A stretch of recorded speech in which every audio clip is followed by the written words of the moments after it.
Alhamdulillah wa kafa. Wassalatu wassalamu ala nabiyil ladzi yasra. Amma ba'd. Ikhwani rahimani wa rahimakumullah. Kita lanjutkan pembahasan kita. Sekarang kita ada bab tentang kabar, yaitu mengambil berkah. Bab man tabarraka syajaratin aw hajarin wa nahwiha. At-tabarruk ayat ikhwan. Kalimat ataupun kata at-tabarruk berasal dari fi'il atau kata kerja tabarraka yatabarrak, ma'khudun minal barakah, ambil dari kata barokah. Sedangkan barokah ada beberapa perbedaan. Sebagian para ulama memberikan definisi al-barakah adalah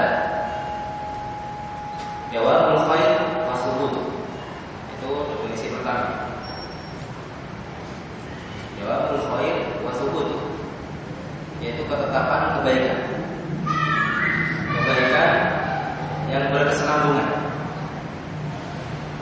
Sebagian ulama lain memberikan satu definisi bahwa al-barakah yang namanya berkah adalah kasratul khair wa ziyadah, banyak kebaikan dan bertambah.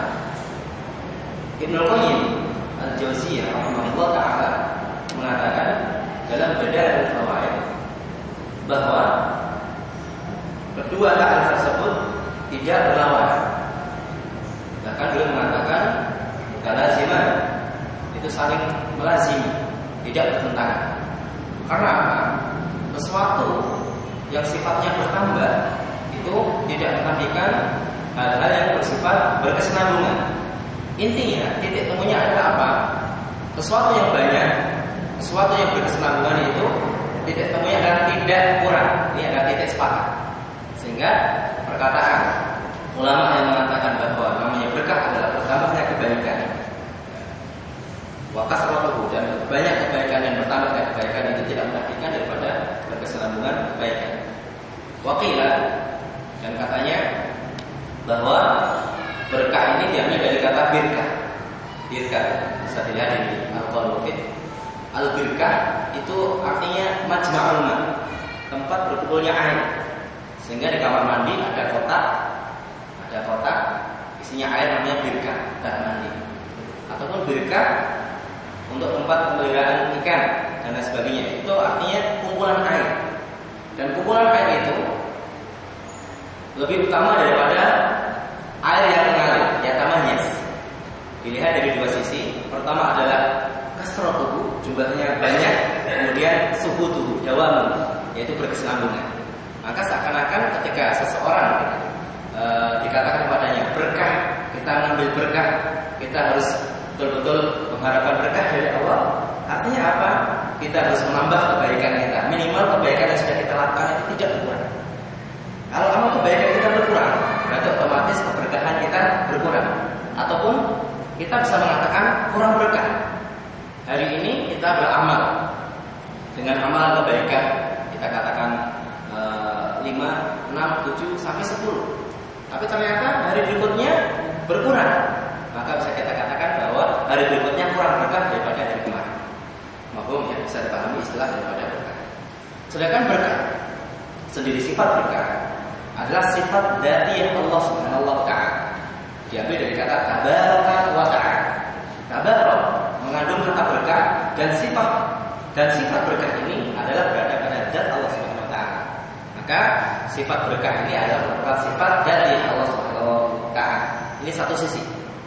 Kemudian dari sisi lain, sifat berkah juga bisa dikaitkan dengan sifat fi'li Allah, sifat yang berhubungan dengan perbuatan Allah. Sehingga ketika kita mengatakan pada ikhwan kita barakallahu fiik, semoga Allah memberikan berkah, maka berkah dari sisi ini berhubungan dengan sifat fi'li Allah, sifat yang berhubungan dengan perbuatan Allah. Kapan dan kepada siapa Allah memberikan berkah itu terserah Allah. Maka dari sisi ini disebut berkah adalah sifat fi'li Allah. Intinya berkah kadang-kadang bisa kita katakan bahwa hal itu adalah merupakan sifat dari Allah.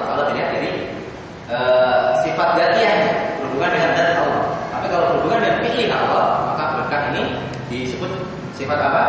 Sifat fi'liyah Allah Subhanahu wa taala. Kemudian sebagai faedah bahwa kata barokah dan pecahan-pecahannya, mustaqabnya di dalam Al-Quran Allah menyebutkan sebanyak 34 kali. Sebanyak 34 kali. Ikhwani, arsyadakumullah. Kemudian kabar atau mengambil berkah dibagi menjadi dua. Secara global dibagi menjadi dua. Yang pertama adalah kabar al-masyru', mengambil berkah atau minta berkah yang disyariatkan. Kemudian yang kedua adalah kabar al-mamnu', yaitu minta berkah tapi dilarang. Tidak semua minta berkah itu dilegalkan dalam Islam. Tidak sembarangan.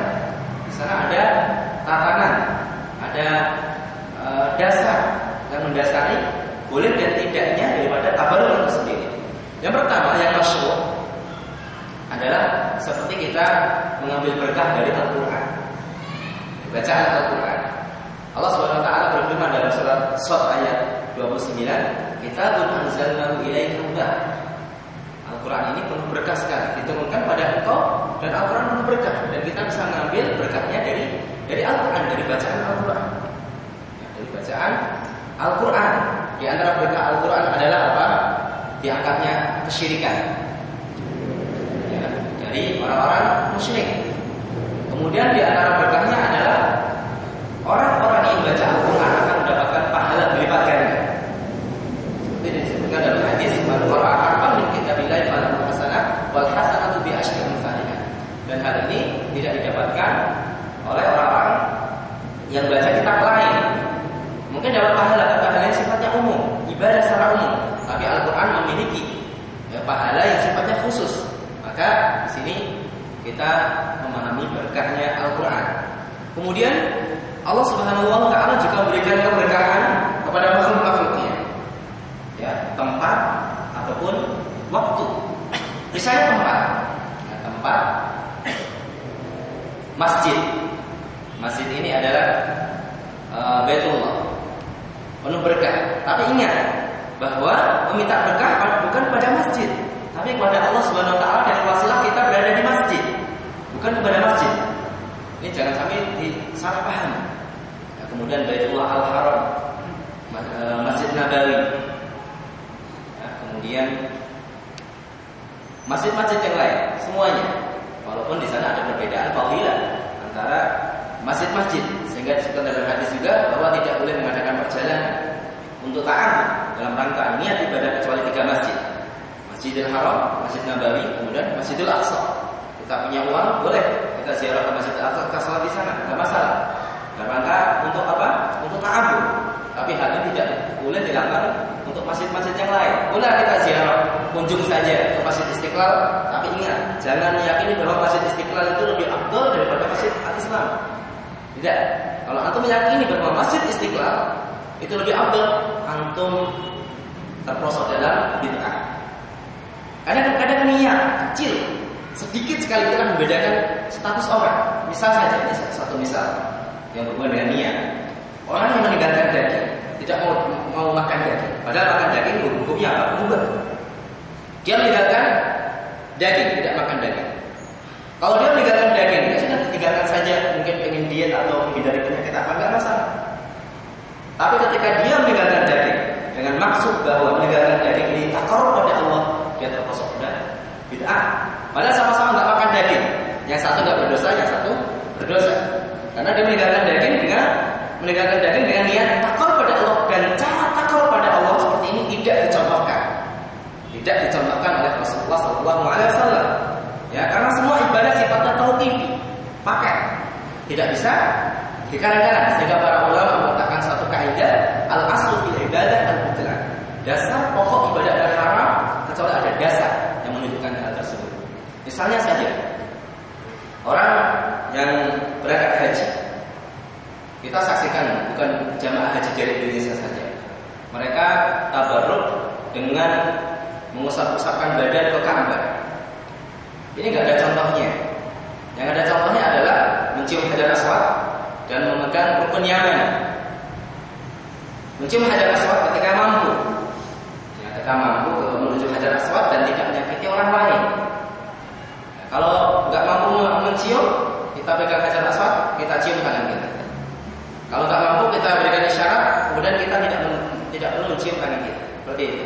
Sedangkan rukun yang lain cukup dipegang saja dan tidak perlu dicium. Dan ketika kita tidak mau memegang, tidak perlu isyarat. Tapi kita saksikan ya, di sekitar Ka'bah itu luar biasa, orang mengusap badannya dengan tujuan minta berkah. Cara seperti ini adalah cara yang keliru, tidak dicontohkan oleh Rasulullah SAW. Tapi ketika Anda melihat seperti itu, Anda tanya, bisa jadi tujuannya lain. Karena saya pernah tanya pada orang, kenapa Anda melakukan seperti mepet di Ka'bah? Anda tabarruk? Oh tidak, saya mepet ini supaya mudah sampai ke Hajar Aswad. Jangan hukum secara doyan. Tanya dulu, ini penting, ya penting. Karena itu melihat seorang yang memepetkan badannya ke Ka'bah, itu tanya. Seperti Rasulullah SAW ketika melihat sahabat pakai gelang ditanya. Nah, ini sekali lagi supaya apa? Kita lebih hati-hati ketika menghukumi orang. Jangan langsung dohirnya. Walaupun kita dibebani untuk menghukumi dohirnya, tapi jangan tergesa-gesa. Tanya dulu. Ada ikhwan itu yang berhubungan dengan tabarruk ataupun berkah. Berkah juga bisa berhubungan dengan az-zaman, al-waqt. Seperti syahrul Ramadan ataupun sepertiga malam terakhir, waktu-waktu yang diberikan oleh Allah Subhanahu wa taala keberkahan di dalamnya. Nah, itu adalah berkah-berkah yang berhubungan dengan keberkahan yang masyru'. Yang kedua adalah keberkahan ataupun tabarruk, minta berkah atau mengambil berkah pada sesuatu yang mamnu. Tidak ada dasar syar'inya. Seperti minta berkah pada pohon, batu ataupun para aulia yang sudah meninggal. Ini tidak bisa dikiaskan bahwa kita minta berkah pada para wali, pada kuburan, itu dikiaskan dengan apa? Kita ngambil berkah lewat masjid. Tidak bisa dikiaskan karena meminta berkah adalah ibadah dan ibadah adalah sifatnya tauqifiyah. Ya, tauqifiyah. Dan juga orang-orang yang minta berkah pada sesuatu yang tidak layak diminta berkah, ini adalah merupakan kesyirikan. Kesyirikan walaupun kita tidak menjazmkan, tidak memastikan syirik akbar atau syirik kecil karena di sana ada rinciannya. Ikhwani rahimani wa rahimakumullah. Kita langsung masuk pada pembahasan. Qala al-mu'allif rahimahullah taala babun. Sudah kita sampaikan mengenai mi'raj. Babun, tidak perlu diulang lagi. Man tabarraka bisyajarin aw hajarin wa nahwihima. Barang siapa yang tabarruk, minta berkah kepada pohon atau batu atau yang semisal keduanya, atau yang semisal dengan keduanya. Man di sini adalah isim syarat. Isim syarat. Siapa? Barang siapa? Tabarruk itu fi'il syarat, kata kerja yang menggunakan syarat. Barang siapa yang tabarruk dengan pohon atau batu atau dengan semisal keduanya, di sana ada jawab syarat tapi mahdhuf. Ada fi'il kata kerja yang sebagai jawab syarat tapi mahdhuf. Maka mahdhuf itu ada takdirnya, dan takdir yang munasib adalah faqad asyrak. Man tabarraka bisyajarin aw hajarin wa nahwihima faqad asyrak. Barang siapa yang tabarruk dengan pohon ataupun batu, maka dia telah menyekutukan Allah Ta'ala. Wa qaulullah ta'ala afara'aytumul lata wal uzza. Tidakkah kalian melihat Lata dan Uzza, dua berhala yang disembah oleh kafir pada zaman Nabi sallallahu alaihi wasallam? Surah An-Najm ayat 19. Istifham di sini adalah untuk istighfar, meremehkan berhala. Ya, kalau antum lihat ayat-ayat yang sebelum dan sesudahnya, Allah menunjukkan bahwa berhala tidak mampu memberikan apa-apa. Di sini istifham, namanya istifham untuk istighfar, untuk meremehkan daripada berhala tersebut. Allah, tidakkah kalian melihat Allah? Lata itu adalah satu batu besar, dan Lata ada sebagian mengatakan bahwa Lata diambil dari nama seorang yang soleh, yang dulu dia khidmah membantu para jemaah haji. Kemudian setelah kematiannya orang-orang bulu. Orang-orang bulu inilah salah satu sebab terjerumusnya orang adalah terlalu dalam mencintai orang-orang saleh. Ya. Kemudian Lata juga artinya ada batu. Para ulama mengatakan ketika Al-Lata dibaca dengan tasydid artinya ada orang-orang soleh, artinya orang soleh. Ketika dibaca tanpa tasydid artinya ada batu. Ini tidak masalah, artinya tidak bertabrakan untuk mau dibaca tasydid atau tidak, itu adalah tidak kontradiksi. Afara'aitum Lata wal Uzza. Jadi ternyata perbuatan seperti ini yang dilakukan orang-orang musyrik sekarang sudah dilakukan oleh orang-orang kafir terdahulu. Mereka minta berkah kepada Lata dan Uzza. Mereka tidak menyembah langsung. Ya. Ketika mereka ditanya, kenapa kalian menyembah Lata dan Uzza? Ma na'buduhum illa liqarribuna ila Allahi zulfa. Kami tidak menyembah mereka kecuali hanya dalam rangka mendekatkan diri pada Allah Subhanahu wa taala. Dan antum akan saksikan atau dengar jawaban ketika antum tanya, kenapa Anda datang kepada kuburan wali fulan dan minta berkah pada wali fulan kalau dia sudah meninggal? Dan mereka akan menjawab tidak. Berkah dari Allah, kami tidak menyembah Allah. Kami mendatangi mereka, bertawasul dengan mereka adalah dalam rangka takwa pada Allah Subhanahu wa taala. Jawabannya tidak ada bedanya. Orang-orang musyrik dahulu dan orang-orang yang melakukan kesyirikan sekarang tidak ada bedanya. Tapi orang-orang musyrik dahulu lebih utama karena mereka menjadikan orang-orang soleh itu sebagai tempat ataupun tempat tawasul. Tapi sekarang kadang-kadang nggak jelas soleh atau tidak. Itu masalahnya. Maka bisa dikatakan orang-orang yang melakukan kesyirikan pada zaman dahulu itu lebih utama. Tapi pada dasarnya tidak ada bedanya. Kesyirikan seperti ini sudah merajalela. Bukan berarti kita tuh anti ziarah, tidak. Tidak. Sekarang hati-hati. Orang-orang yang menisbatkan kelompok anti Wahabi itu menyerang Wahabi dengan membangun sebuah opini dulu. Bangun sebuah opini dulu bahwa Wahabi adalah kelompok yang tidak suka dengan sunnah Rasulullah SAW. Ini bahaya. Ini penggunaan karakter namanya. Ini bahaya.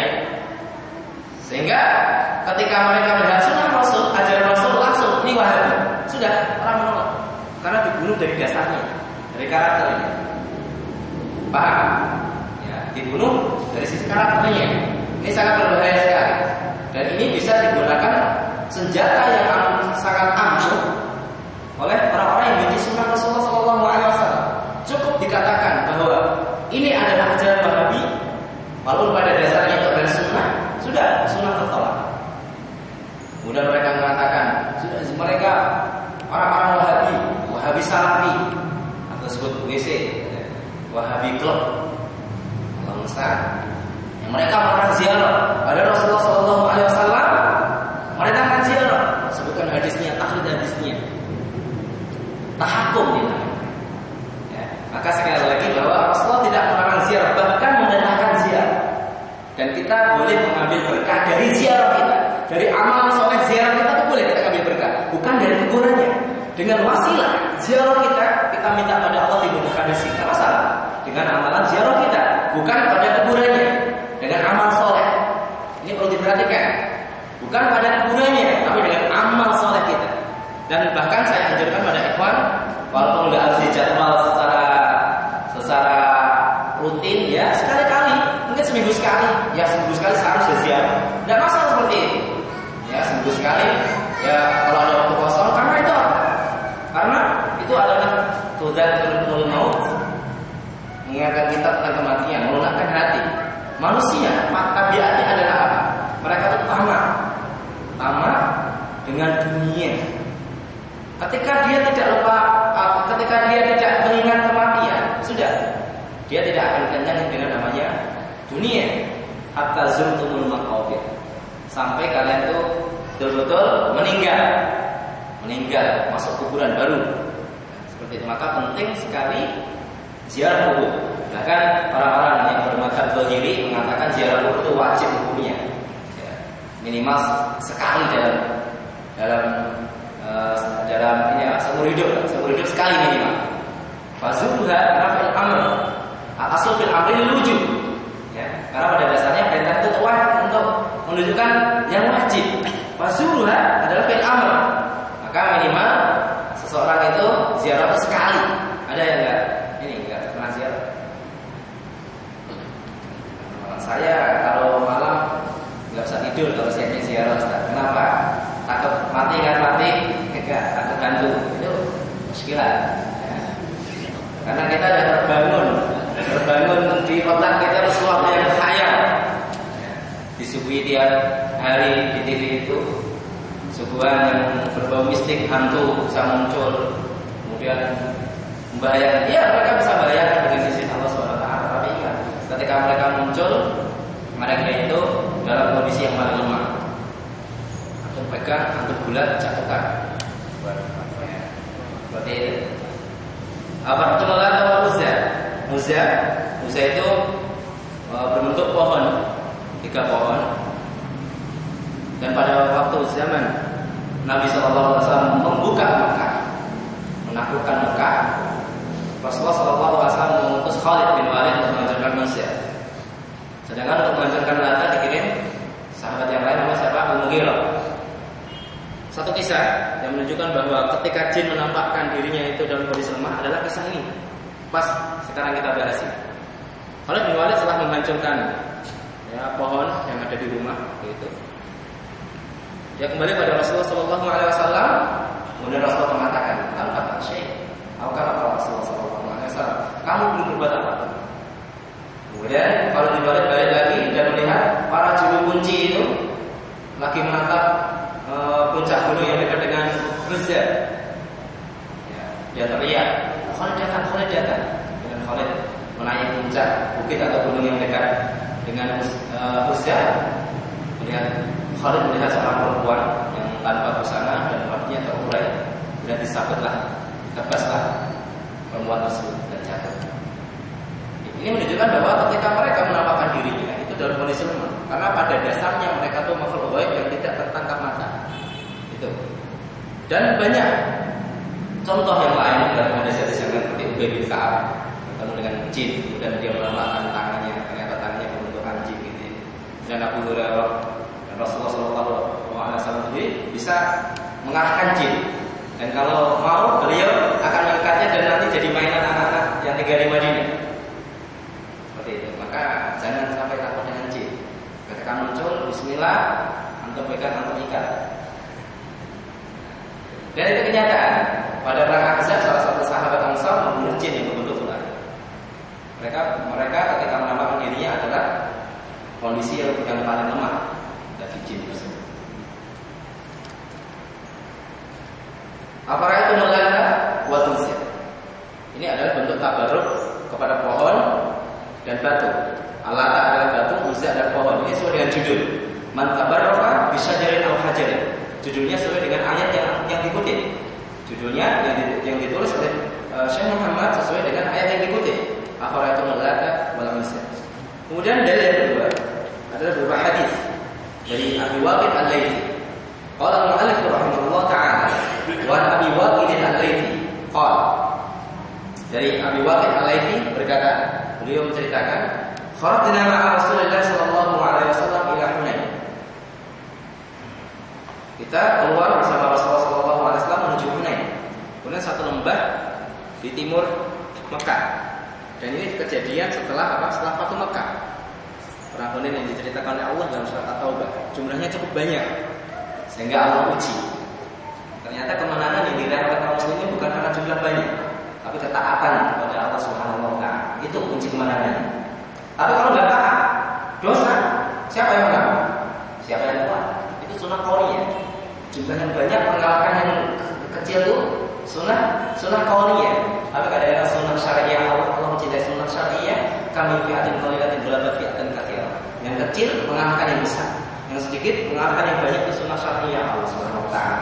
Itu karena ketaatan seseorang pada Allah. Maka perhatikan orang-orang yang berjuang di jalan Allah, para mujahid, ketaatannya sangat penting. Jumlah yang sedikit, jangan harapkan menang melawan jumlah yang banyak. Kalau Anda masih bermaksiat, nggak ada bedanya kita dengan mereka. Maka ketika bermaksiat, tergantung mana yang lebih kuat. Mana yang lebih kuat pasukannya. Nah, ketika ada sesuatu dalam hati para sahabat waktu itu, tidak akan terkalahkan kita dengan jumlah yang banyak. Jumlah yang sedikit sebelumnya aja kita menang terus, apalagi yang besar dari uji Allah Subhanahu wa taala. Dalam riwayat jumlah mereka sebanyak 12.000 pasukan. 10.000 dari Madinah, 2.000 dari Mekah. Karena waktu itu sudah masuk Islam, walaupun Islamnya baru. Wa nahnu budazaa'u ahdin bi kufri. Dan kami adalah orang yang baru melepaskan kekufuran, orang yang baru masuk Islam. Walil musyrikin sidratun ya'kufuna 'indaha wa yamuruna biha aslihatahum. Dan orang-orang musyrik itu mempunyai pohon sidro bidara. Ya'kufuna 'indaha, mereka itu berada ya'kuf i'tikaf, ya, luzum berada di pohon tersebut. Wa yamuruna biha aslihatahum, dan mereka menggantungkan senjata mereka pada pohon tersebut. Dan maksud tabarun, bukan maksud menyimpan senjata atau hanya menggantungkan senjata. Tidak, maksud mereka menggantungkan senjata pada pohon tersebut adalah untuk tabarun, minta-minta. Yuqalu laha datu anwar, dan pohon tersebut disebut dengan datu anwar. Datu anwar. Famaruna bisidra, dan pada waktu itu kita melewati pohon tersebut. Faqulna, maka kami katakan kepada Rasulullah, ya Rasulullah, ij'al lana data anwatin kama lahum datu anwar. Buatkan untuk kami datu anwar, pohon yang untuk menggantungkan senjata tersebut, sebagaimana orang-orang musyrik itu mempunyai pohon tersebut. Faqala Rasulullah sallallahu alaihi wasallam, Rasulullah mengatakan, Allahu akbar. Coba takbir ini bukan untuk penyemangat, bukan. Ini adalah untuk suatu takjub. Allahu akbar. Kalian mengatakan la ilaha illallah Muhammadur Rasulullah, tapi meminta seperti ini, Allahu akbar. Dan ini boleh diucapkan. Ya, diucapkan ketika antum melihat sesuatu yang menakjubkan, ya, boleh subhanallah, Allahu akbar. Ataupun ketika antum meminang seorang perempuan ditolak, Allahu akbar. Antum takjub, orang seganteng saya ditolak. Ini besar saja. Allahu akbar. Orang bukannya hadis itu memerintahkan supaya para wanita menikahkan dengan orang-orang soleh, bukan dilihat dari hartanya. Saya kurang apa? Saya ada hafal Al-Quran, saya seorang dai. Saya juga memiliki wajah yang lumayan 6 ke atas. Kenapa ditolak? Ternyata jawaban siapa? Saya belum tergetar dengan itu. Karena mungkin antum juga belum tergetar ketika baca Al-Quran. Hafid sih hafid, tapi baca Al-Quran belum tergetar. Supaya orang tergetar dengan antum harus tergetar dengan Al-Quran. Nah, biasanya pengaruh orang yang baca Al-Quran tergetar, ketika dia baca Al-Quran orang tergetar. Enggak perlu antum datang melamar, tapi antum akan didatangi bapaknya untuk melamar anak.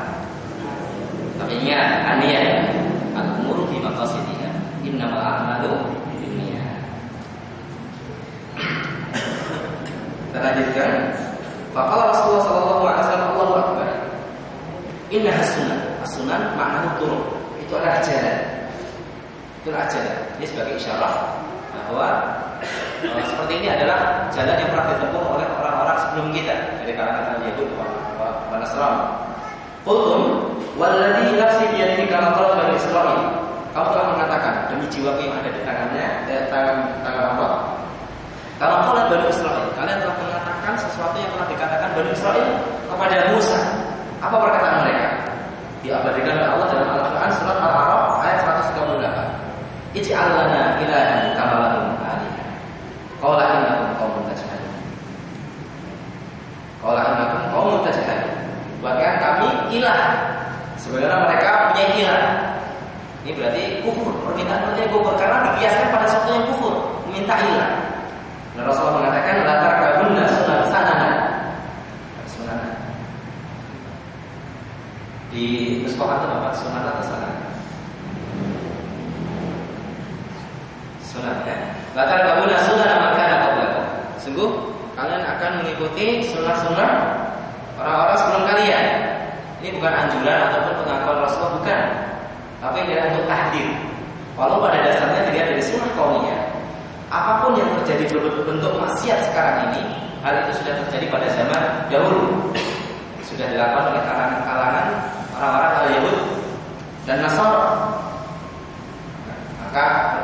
maksiat yang kita lakukan misalnya itu adalah pada hakikatnya mengikuti perbuatan mereka. Sehingga disebutkan dalam hadis, andaikan di kalangan Bani Israel itu ada yang mendatangi ibunya, yang menzinai ibunya, maka ada pada umat ini orang yang mendatangi ibunya.